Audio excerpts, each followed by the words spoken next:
The next question in this series is default dictionary tutorial. So in this question they have introduced us to a new concept which is default dictionary, which is available under the module collections. So we are going to use this default dictionary in our example, and now we'll take a look at sample input. Here in sample input, at first we are taking n and m, which are separated by space. So here basically the n is the number of characters which are included in group A, whereas the second letter, which is m, is the number of elements which are included in group B. At first we are taking input of elements which are included in group A. So here the first 5 elements or the first 5 characters are included in group A, whereas the last 2 characters are included in group B. So we'll take a look at sample output. So here in this case, in group B, the first character or element is A. So we have to check at which position this A occurs in this set or group A. So here the A occurs at position number 1, and again the A occurs at position number 2, and at last A occurs at position number 4. So we have to print these positions, and again the second element in group B is B, and we have to check at which position this B occurs in this group A. So here B occurs at position number 3 and also at position number 5. Okay, then they have also provided us with explanation. Here in this explanation they have told us that in the sample problem, if C also appeared in a word group B, you will print -1. Okay, if in the group B, if there is an input of letter C, and if C is not present in group A, then we have to print -1. Okay, so I'll show you the way we are going to store this list under dictionary. Okay, so here I have shown you what are we going to do. We are going to take the as a key. So here we have taken it as a key, and then we are keeping a record of the positions. So here the A is at position 1, position 2, and here in this case it is at position number 4. Okay, as you can see. So we have created this list at the key A. Similarly, in case of B, we have also done the same thing. Here the B occurs at position 3 and 5. So we have stored that positions in a form of list.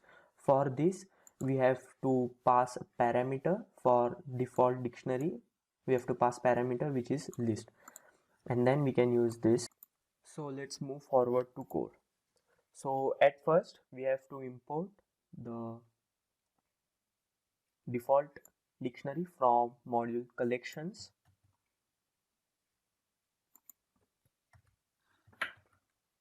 and now we have to create a dictionary, and we have to say that it is default,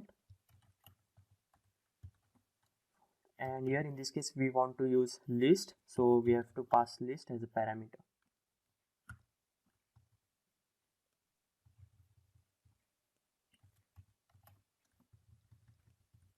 So now we have to take input of these two numbers. So here in this case we are going to store it under m and n, and we are going to map them because we want to convert them to integer.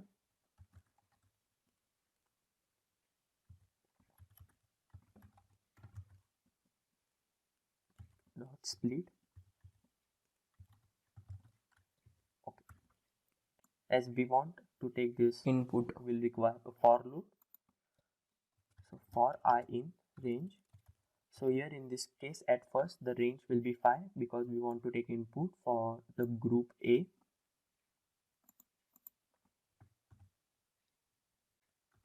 And inside the loop, and now here we are taking this input and we'll store it under group A. So I am taking variable name as A. We have taken input, and now we are creating a key in a dictionary,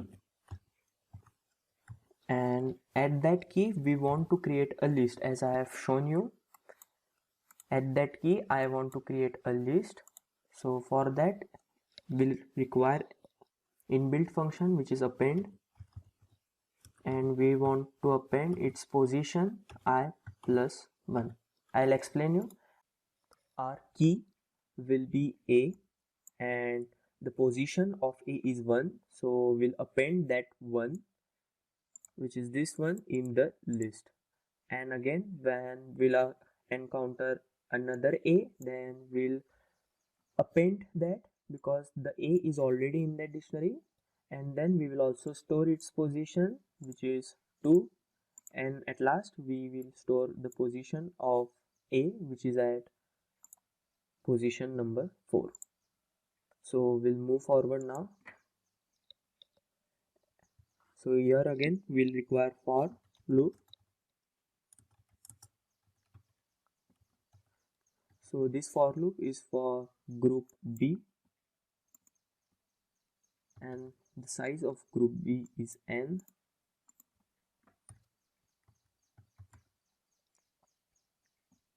and here we are going to take the input of the elements or characters in group B, and now we are storing that input under a list. So we have to create a list first, so I'll initialize the list or null.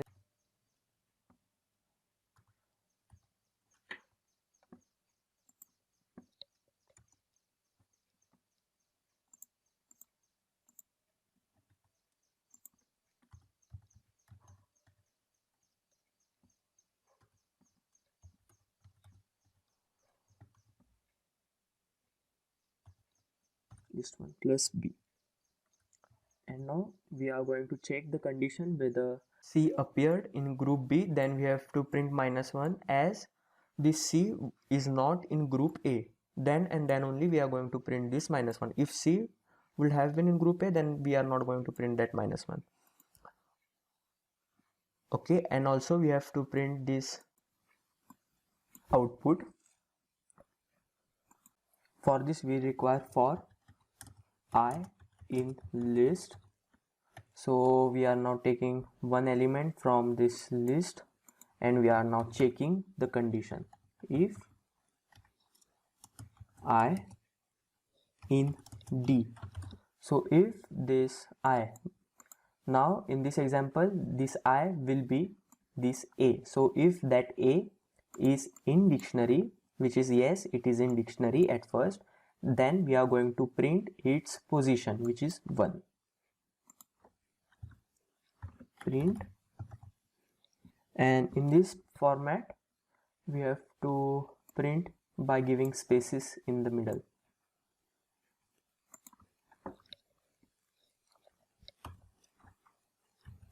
So we'll use join and we'll map, and we have to convert them into strings. So we'll require map function str and di. Okay, so now we'll move for else part. Else what we have to do, we have to print -1.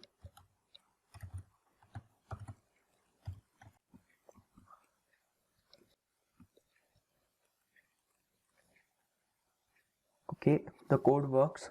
The solution for all other questions you included in this Python series are available on my channel, and if you have any query, let me know it in comment section given below. And also thank you guys for watching this video.